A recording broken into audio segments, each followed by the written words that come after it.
ಓಂ ಶ್ರೀ ಗುರುಭ್ಯೋ ನಮಃ. ಹರಿ ಓಂ. ನಮಸ್ತೆ ಎಲ್ರಿಗೂ. ಹೇಗಿದ್ರೆ ಎಲ್ಲರೂ ಚೆನ್ನಾಗಿದ್ದೀರಿ ಅಂತ ಅಂದ್ಕೊಳ್ತಿದ್ದೀನಿ. ಎಲ್ಲರೂ ಚೆನ್ನಾಗಿರಿ. ಸೊ ಇವತ್ತು ನಾವು ಒಂದು ಇಂಪಾರ್ಟೆಂಟ್ ವಿಷಯದ ಬಗ್ಗೆ ಮಾತಾಡೋಣ.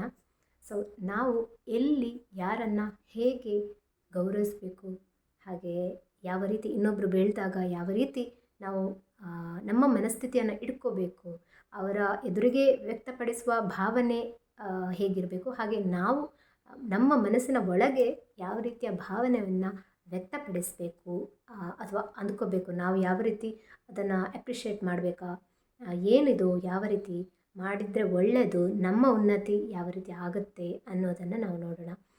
ಸೊ ಇನ್ನೊಬ್ಬರನ್ನು ಹೊಗಳಿದ್ರೆ ಅಥವಾ ದೂರಿದರೆ ನಮಗೆ ಯಾವ ರೀತಿ ಅದು ಎಫೆಕ್ಟ್ ಆಗ್ತದೆ ಅನ್ನೋದನ್ನು ಕೂಡ ನಾವು ನೋಡೋಣ.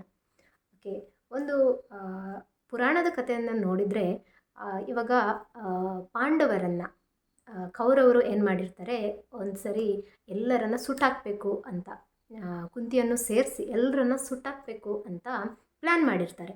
ಆದರೆ ಅಲ್ಲಿಂದ ಅವರು ಹೇಗೋ ಬಚಾವಾಗಿ ಇರ್ತಾರೆ.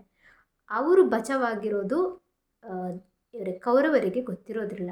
ಓಕೆ, ಆ ಸಮಯಕ್ಕೆ ಗೊತ್ತಿರೋದಿಲ್ಲ.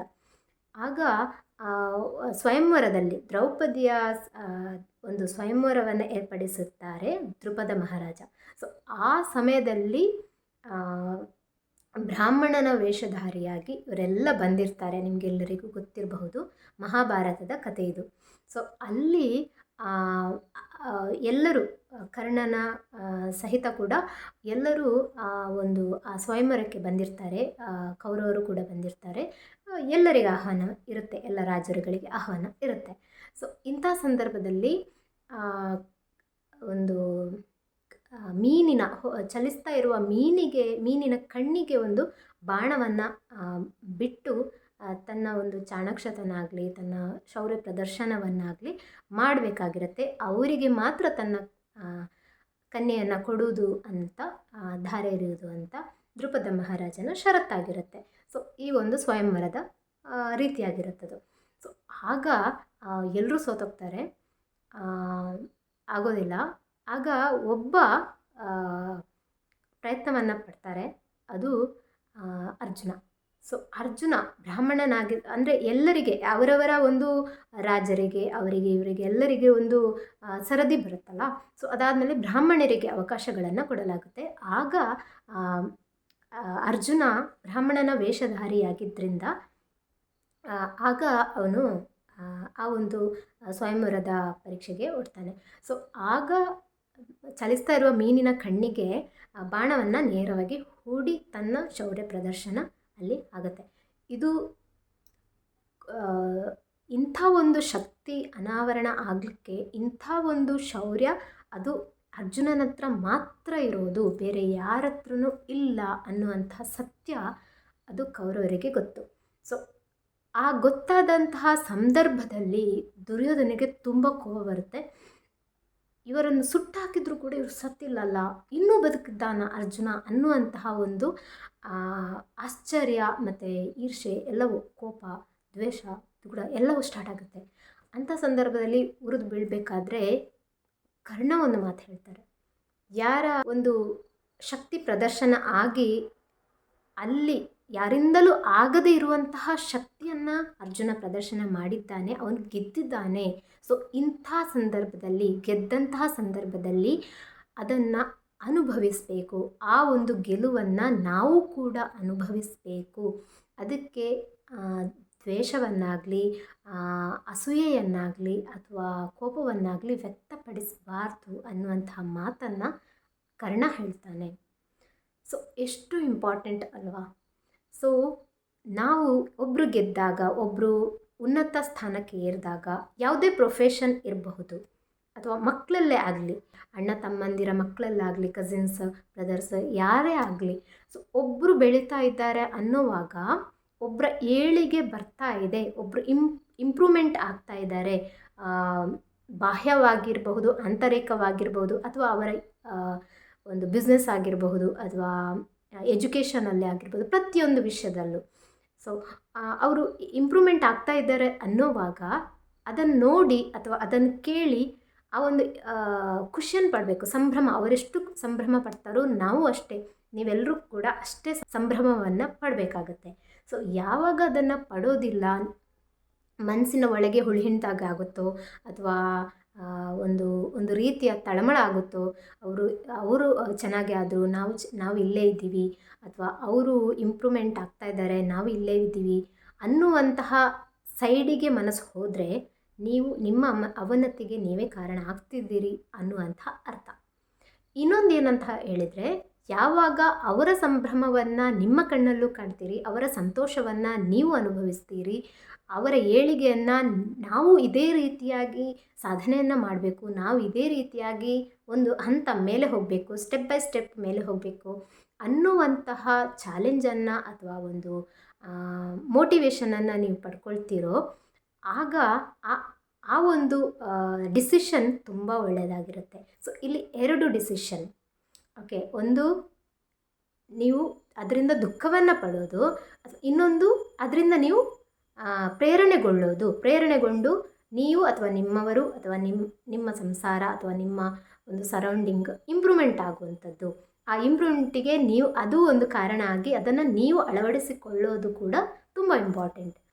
ಪ್ರತಿ ಸೆಕೆಂಡ್ನಲ್ಲೂ, ಪ್ರತಿ ಹಂತದಲ್ಲೂ, ಜೀವನದ ಪ್ರತಿಯೊಂದು ನಿಮಿಷ ಕೂಡ, ನಮ್ಮ ಜೀವನದ ಬದುಕಿನ ಪ್ರತಿಯೊಂದು ನಿಮಿಷ ಕೂಡ ನಾವು ಒಳ್ಳೆಯದನ್ನೇ ಥಿಂಕ್ ಮಾಡೋಣ, ಒಳ್ಳೆಯ ಆಲೋಚನೆಗಳ ಬಗ್ಗೆನೇ ನಾವು ಯೋಚನೆಗಳನ್ನು ಇಡೋಣ.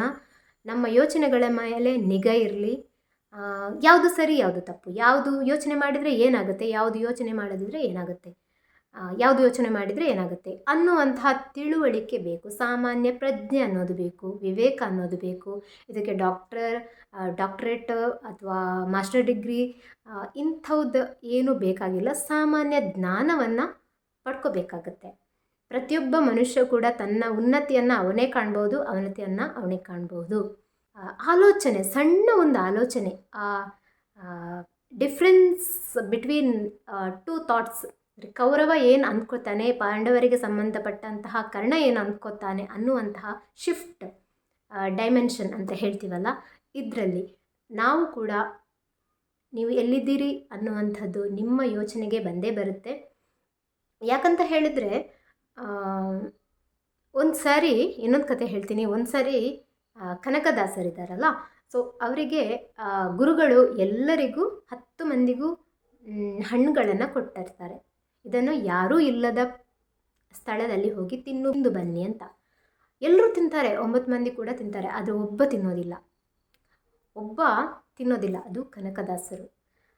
ಯಾಕೆ ತಿನ್ನಲಿಲ್ಲ ಅಂತ ಕೇಳ್ತಾರೆ ಗುರುಗಳು. ಎಲ್ಲರೂ ಹೇಳಿದರು, ನಾನು ಅಲ್ಲಿ ತಿಂದೆ, ಇಲ್ಲಿ ತಿಂದೆ, ಯಾರೂ ಇರಲಿಲ್ಲ, ಯಾರೂ ನೋಡದ ಸ್ಥಳದಲ್ಲಿ ತಿಂದು ಬಂದೆ, ಎಲ್ಲರೂ ಹೇಳ್ತಾರೆ. ಆದರೆ ಒಬ್ಬ ಕನಕದಾಸರು ಮಾತ್ರ ನಾನು ತಿನ್ನಲಿಲ್ಲ ಹಣ್ಣನ್ನು ಅಂತ ಹೇಳ್ತಾರೆ. ಹಿಂದೆ ತಗೊಂಡು ಬರ್ತಾರೆ. ಅವರಿಗೆ ಸಮಯಾವಕಾಶ ಕೊಟ್ಟಿರಲಾಗುತ್ತೆ. ಸೊ ಆ ಸಂದರ್ಭದಲ್ಲಿ ಅವರು ಹಿಂದೆ ತರ್ತಾರೆ. ಸೊ ಅಂಥ ಸಂದರ್ಭದಲ್ಲಿ ಗುರುಗಳಿಗೆ ಅವರು ಕೊಟ್ಟ ಆನ್ಸರ್ ಏನು ಗೊತ್ತಾ? ನನಗೆ ಎಲ್ಲ ಕಡೆಯೂ ಭಗವಂತ ಕಾಣ್ತಾನೆ, ಭಗವಂತ ಸರ್ವಾಂತರ್ಯಾಮಿ, ಕಣ ಕಣದಲ್ಲೂ ಭಗವಂತ ಇದ್ದಾನೆ, ಅವನು ಎಲ್ಲ ಕಡೆಯಿಂದ ಎಲ್ಲಿ ನೋಡಿದರೂ ಅವನೇ ಕಾಣ್ತಾನೆ. ಸೊ ನಾನು ಹೇಗೆ ತಿನ್ನೋದಿದನ್ನು ಅವನ ಮುಂದೆ? ನೀವು ಹೇಳಿದ್ರಿ ಯಾರೂ ಇಲ್ಲದ ಕಡೆ ತಿನ್ನಿ ಅಂತ. ಸೊ ಎಂಥ ಮಾತು ಅಲ್ವಾ, ಎಂಥ ಆಲೋಚನೆ. ಸೊ ಅವರಿಗೆ ನಿಜವಾಗ್ಲೂ ಭಗವಂತನ ದರ್ಶನ ಆಗ್ತಾ ಇತ್ತೋ ಅದು ಗೊತ್ತಿಲ್ಲ. ಆದರೆ ನಾವು ಅಂದ್ಕೋಬೇಕು, yes, there is a divine power, universe ನಮಗೆ ಎಲ್ಲ ಕಡೆಯೂ ನೋಡಿ. ಆಕಾಶ ನೋಡಿದಾಗ ಎಲ್ಲ ಕಡೆಯಿಂದಲೂ ಇದೆ, ಆ ಕಡೆ ನೋಡಿದರೂ ಇದೆ, ಈ ಕಡೆ ನೋಡಿದರೂ ಎಲ್ಲ ಕಡೆ ಇದೆ. ಸೊ ಅದು ಅನಂತ, ದಿಗಂತ ಅನಂತ ಅಲ್ವಾ.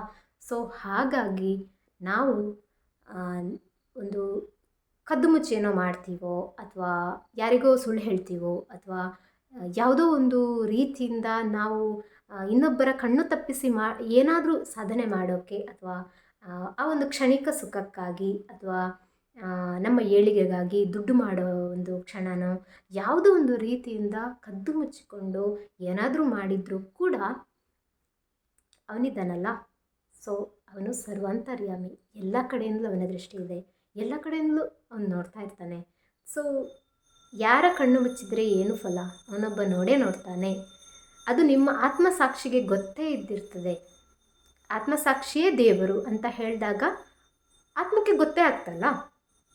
ಸೊ ಈ ಒಂದು ಅರ್ಥವನ್ನು ಮಾಡಿದಾಗ ಕೂಡ